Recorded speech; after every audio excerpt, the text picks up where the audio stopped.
hermano, la lectura, les dije, San Mateo capítulo 15, versículo 21 al 28. Y el tema de hoy es la fe que agrada a Dios. Leemos, dice, saliendo Jesús de ahí, se fue a la región de Tiro y de Sidón. Y comienzan a aparecer personajes muy interesantes. He aquí una mujer cananea que había salido de aquella región, clamaba diciendo, ¿qué le decía? Señor, hijo de David, ten misericordia de mí. Mi hija es gravemente atormentada por un demonio. Pero Jesús no le respondió palabra. Entonces, acercándose a sus discípulos, le rogaron diciéndole, estos eran muy bondadosos, despídela, pues da voces tras nosotros. Él respondió y dijo, no soy enviado sino a las ovejas perdidas de la casa de Israel. Entonces ella vino y se postró ante él diciendo, léalo conmigo, Señor, socórreme. Respondiendo él dijo, no está bien tomar el pan de los hijos y echarlo a los perrillos. Y ella dijo, sí, Señor, pero aún los perrillos comen de las migajas que caen de la mesa de sus amos. Entonces respondió Jesús y dijo, oh mujer, grande es tu fe, hágase contigo como quieras. Y su hija fue sanada desde aquella hora. Dígalo conmigo más fuerte, la fe que agrada a Dios. Pueden ocupar sus lugares, hermanos, y vamos a continuar.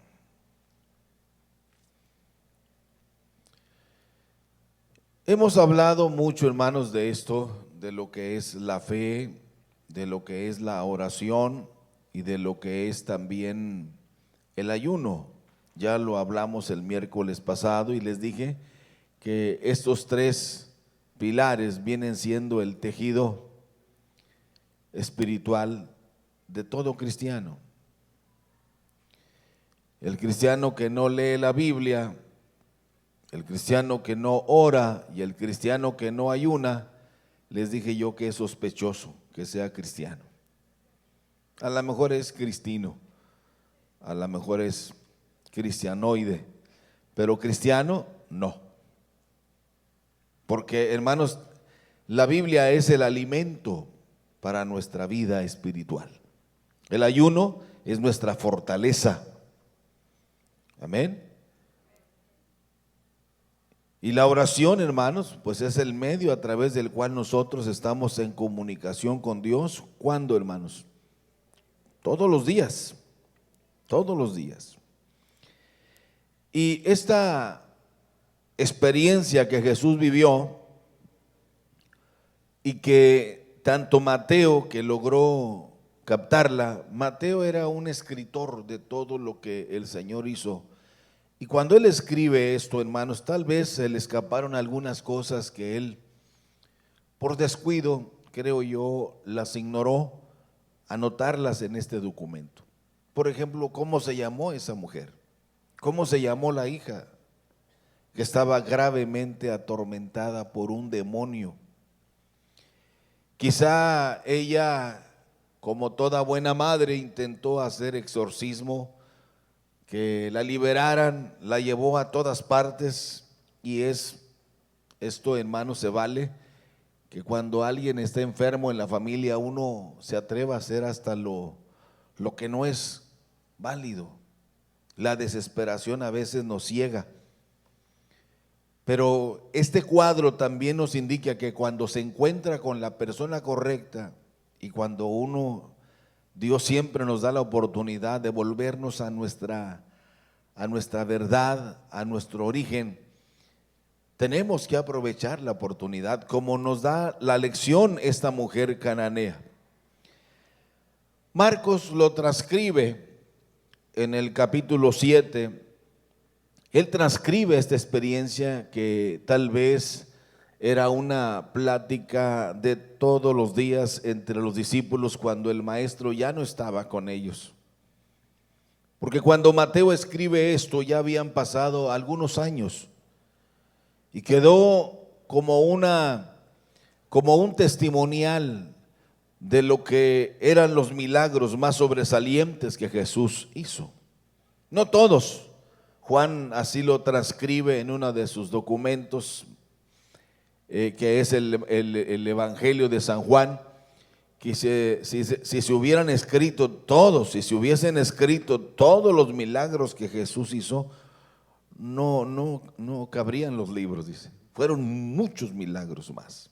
Estos no son todos, estos son solamente algunos que ellos recordaban, quizá porque fueron los que más les impactaron a ellos. Y este nos da a nosotros, hermanos, una lección muy interesante a nosotros como iglesia, que nos habla precisamente de la fe. Y si usted tiene una Biblia que tiene un encabezado con letras negrillas, dice la fe de la mujer cananea.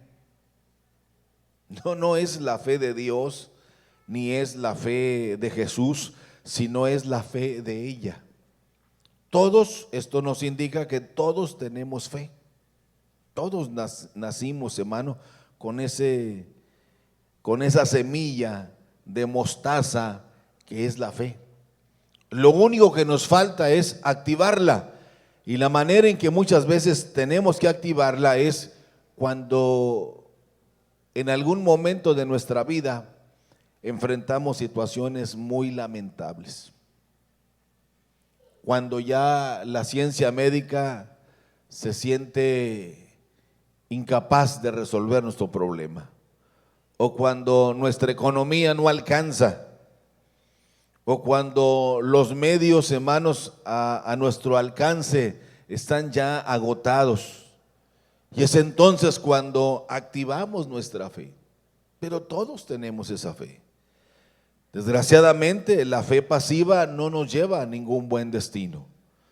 Y la fe que agrada a Dios es aquella que se activa, es aquella que se promueve por sí misma en la necesidad que yo tengo. Eso es lo que nos enseña precisamente esta mujer, hermanos, que se le conoce simplemente como la mujer sirofenicia. Tendríamos que preguntarnos si tenemos fe, pero ¿qué clase de fe es la que realmente tenemos nosotros?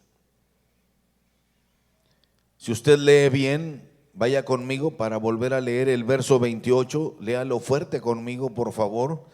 Ojalá que esta noche usted active su fe, hermano. De nada sirve que traiga ahí su fe cargada. ¿Para qué sirve un teléfono celular que no trae saldo? ¿Para qué sirve? ¿Les da pena decirlo o qué? Para nada sirve. Dice ahí el verso 28, entonces respondiendo Jesús dijo: oh mujer, grande es tu fe, hágase contigo como quieras. Cuando nosotros analizamos esto, hermanos, encontramos que esta mujer, hermano, nos da a nosotros un ejemplo maravilloso.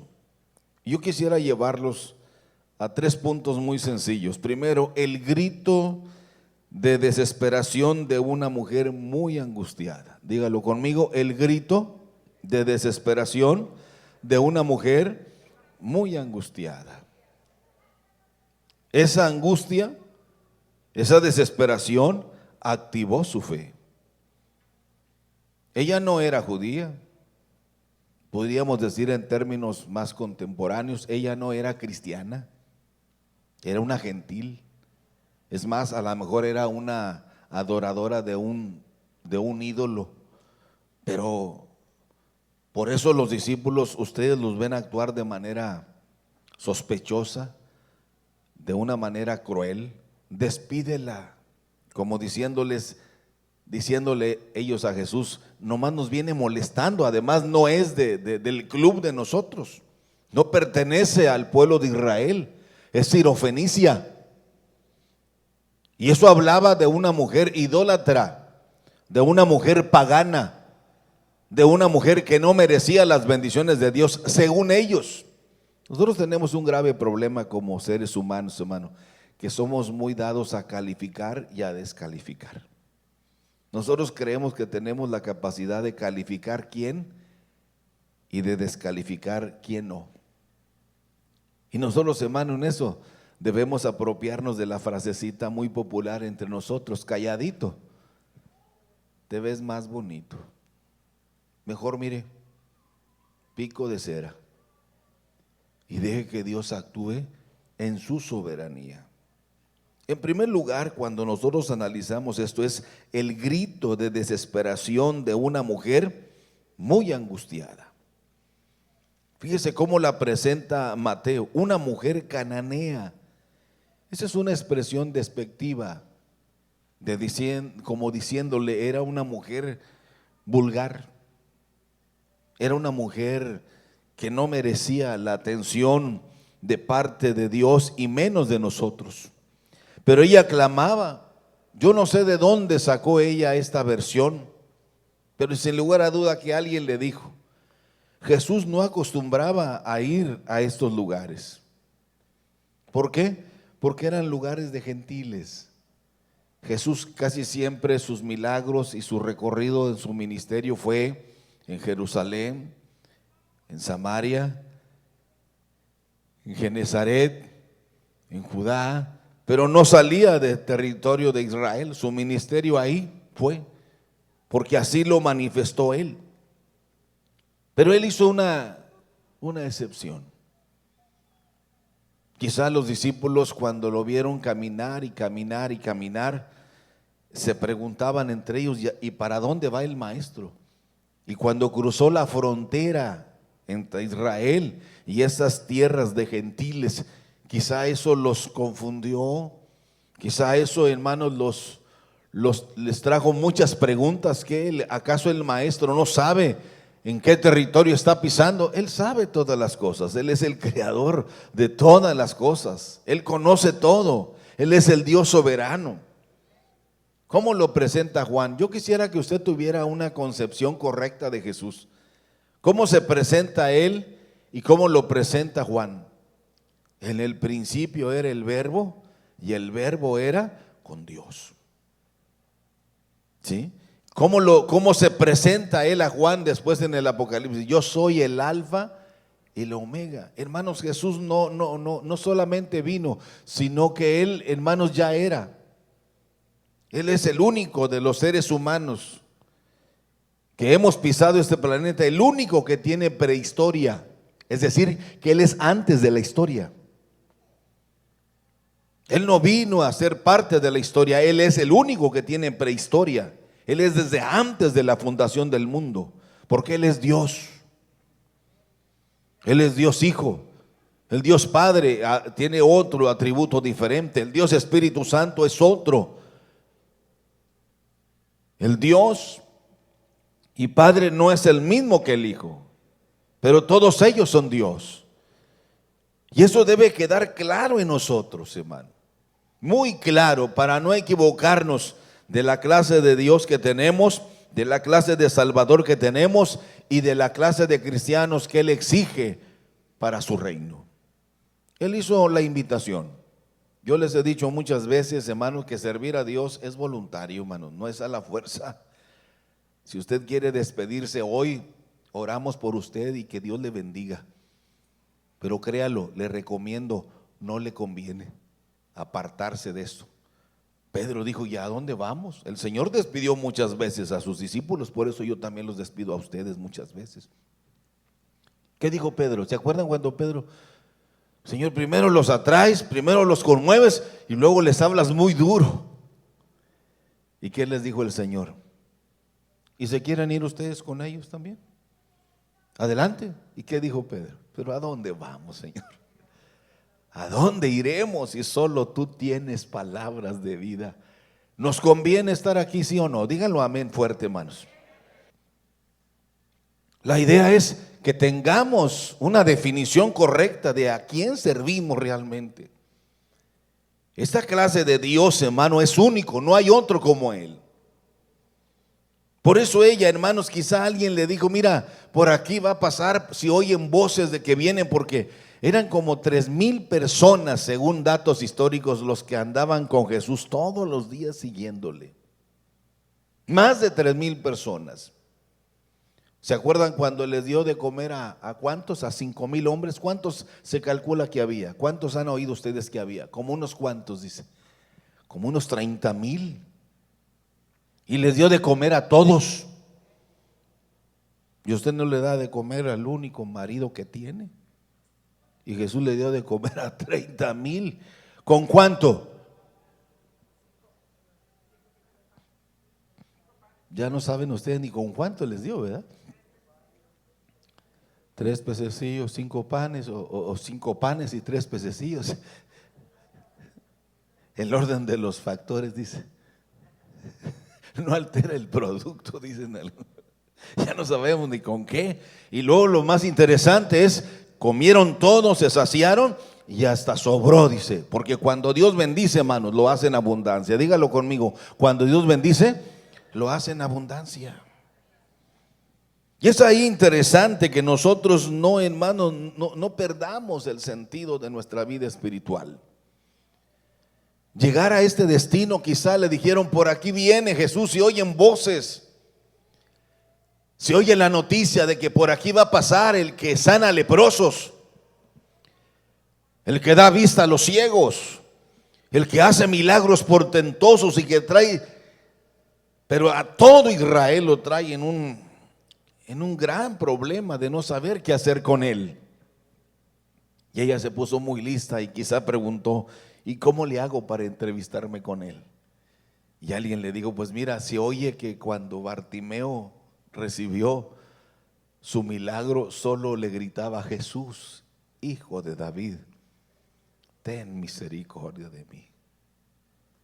Qué tremendo. Y ella dijo, pues voy a hacer lo mismo.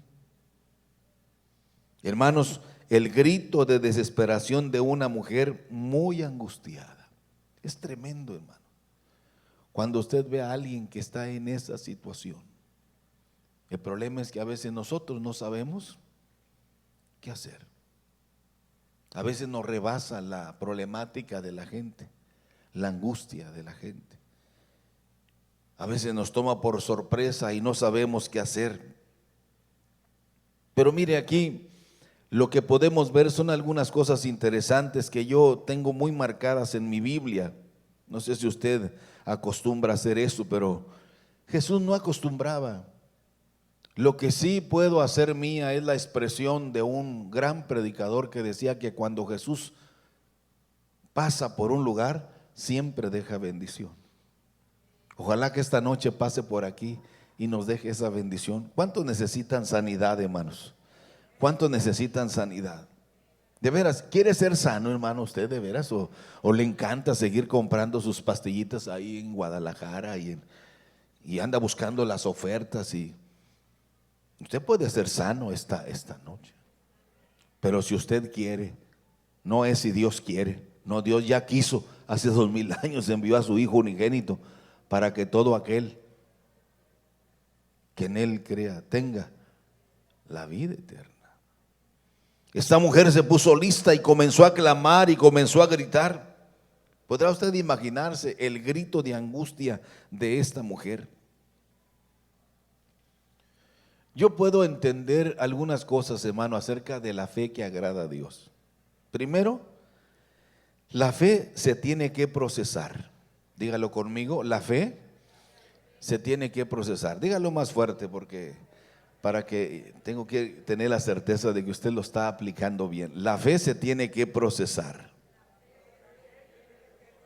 Sí. Pero también la fe se tiene que mejorar. La fe se tiene que mejorar. Es interesante. Yo quiero que vaya conmigo, por favor, ahí a Marcos capítulo 2. Marcos capítulo 2.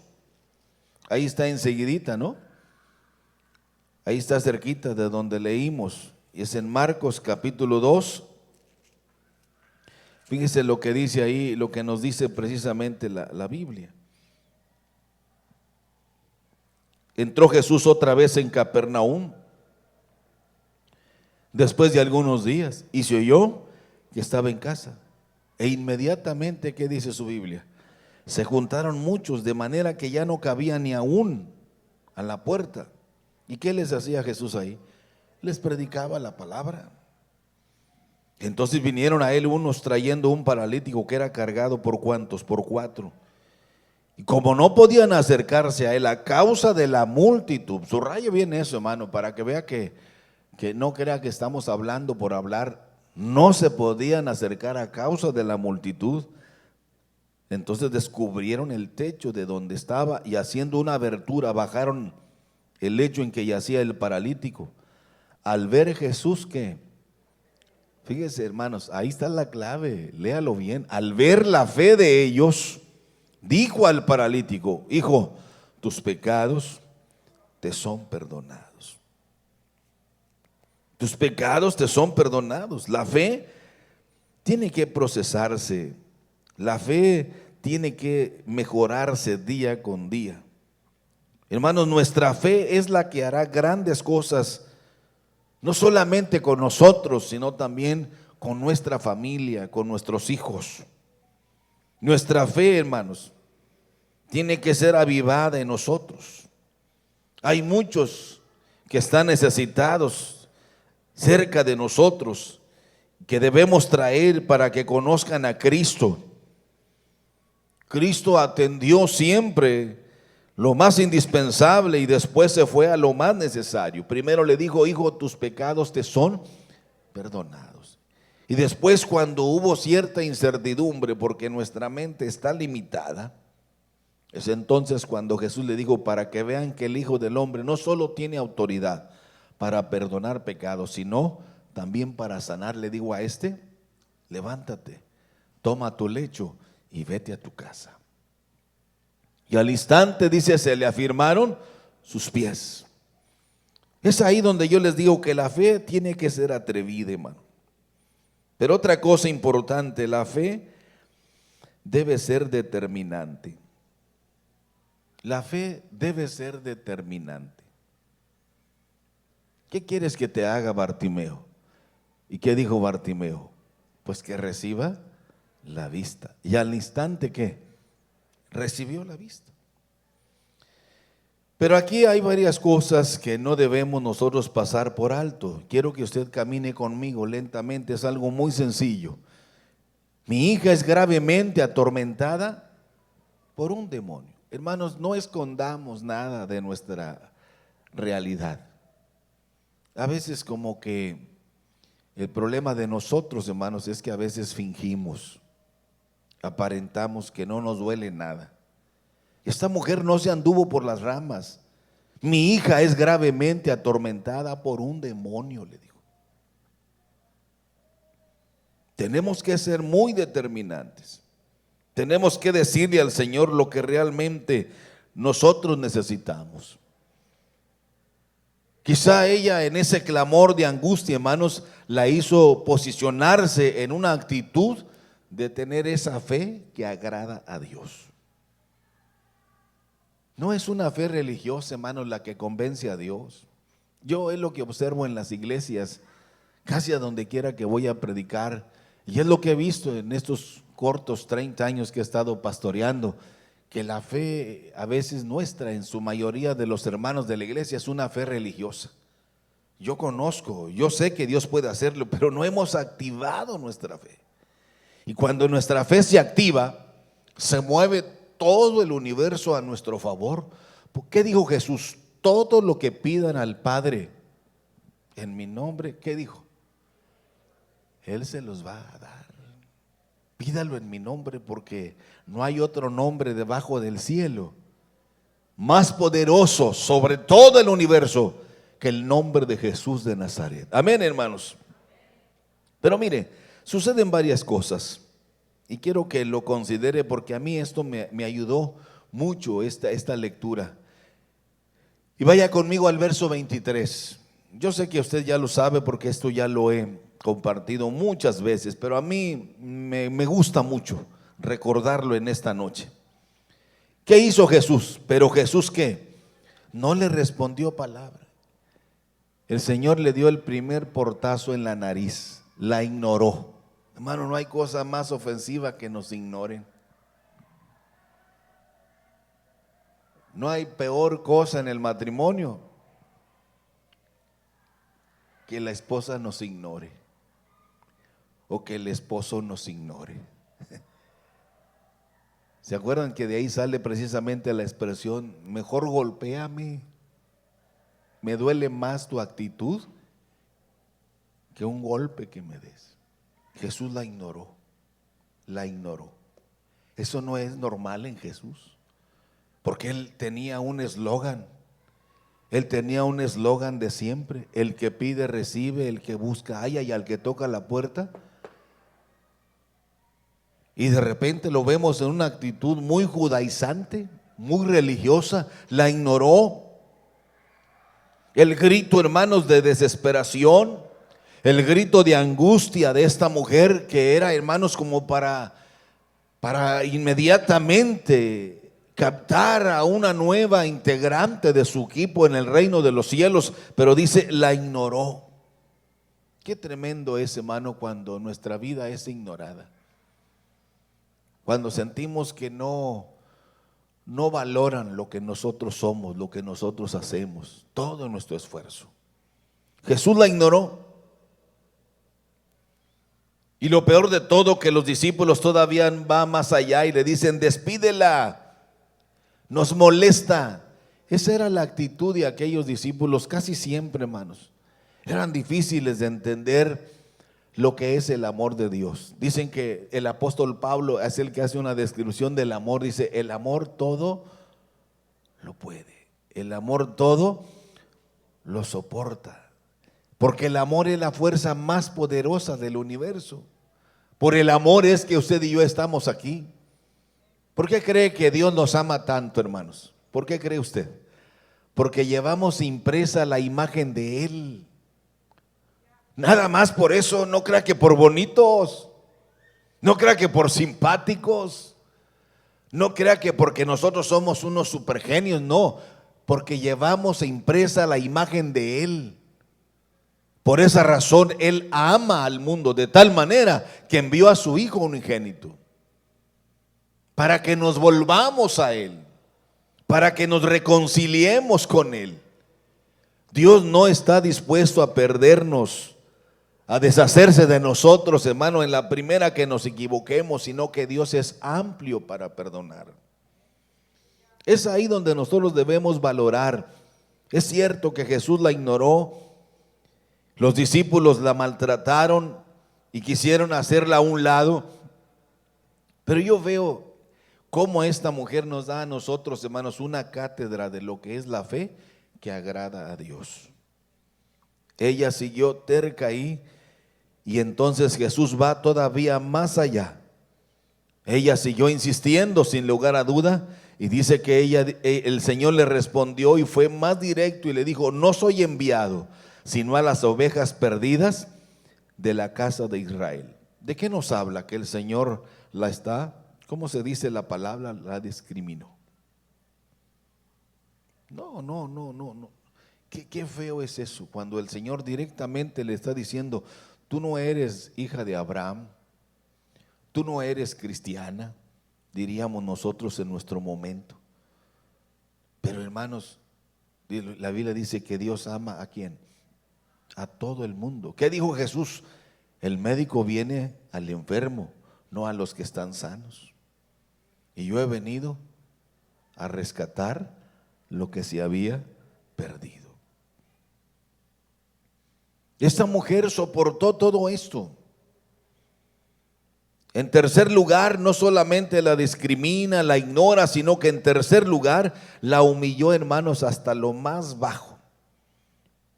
Pero mire, me gusta mucho lo que ella hace en el verso 25, y es a lo que yo llamo, está frente a la única posibilidad que tiene para ayudar a su hija enferma. ¿Qué hizo esta mujer? Léalo conmigo. Entonces ella vino, ¿y qué hizo? Y se postró ante él diciendo, Señor, socórreme. ¿Sabe qué le está diciendo? Señor, tú eres la única carta que me queda. No hay más, ya busqué por todos lados y nadie ha podido hacer algo. Así es de que, Señor, ayúdame. No me queda nadie más que tú. Esta mujer está frente a la única posibilidad que tiene para ayudar a su hija enferma. Ella aprovechó el momento, ella aprovechó la oportunidad. Y el Señor, hermanos, después de que la ignoró, después de que la discriminó y después de que la humilló, no está bien hacer esto. Pero ella, hermanos, pasó todos los niveles, superó todos los obstáculos. Por eso es la fe que agrada a Dios. Y superó todo cuando ella reaccionó. Y entonces dijo: Señor, es cierto lo que tú dices. Yo lo entiendo perfectamente. Pero Señor, le dice, aún los perrillos comen de las migajas que caen de la mesa de sus amos. Ella está frente a la única posibilidad. Ella sabe que no le queda otra carta vas a jugar, no hay otro lugar a donde ir. Era la única oportunidad que tiene y ella se humilla, hermanos, hasta lo más vil y reconoce todo eso, entiende todo eso. Y entonces es cuando ella, hermanos, en esa confianza que tiene en Dios, pudo encarar la adversidad, pero con esa luz de esperanza que había en su corazón. Y es entonces cuando ella pasó el proceso de ser ignorada, el proceso de ser humillada, el proceso de ser discriminada, y es entonces cuando viene la exaltación. Una exaltación que nos da a nosotros, hermanos, un claro ejemplo de lo que es la fe que agrada a Dios. Y entonces Jesús, delante de todos aquellos criticones que también, hermanos, estaban en la jugada, les dijo el Señor: oh mujer, grande es tu fe, hágase contigo como quieres. Y dice la Biblia, y así lo escribe Mateo, y su hija fue sanada desde aquella hora. Hermanos, tenemos que enfocarnos correctamente en lo que nosotros queremos de parte de Dios. Dios puede hacer lo que tú buscas, lo que tú necesitas. Dios puede ordenar todas las cosas en nuestro cuerpo, en nuestra vida, pero si yo quiero, si no quiero, no hay nada que hacer. El Señor le dijo: ¿qué quieres que te haga, Bartimeo? Y Bartimeo dijo: pues que reciba la vista. Y el Señor inmediatamente le dijo: recíbela. ¿Eso es lo que quieres? Recíbela.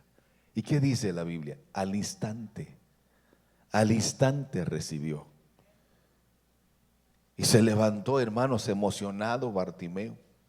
Dicen los expertos en un documento que estoy leyendo, un documento histórico que ahora está saliendo, que hubo más de 687 milagros el día que Jesús sanó a Bartimeo. Pero el de Bartimeo fue el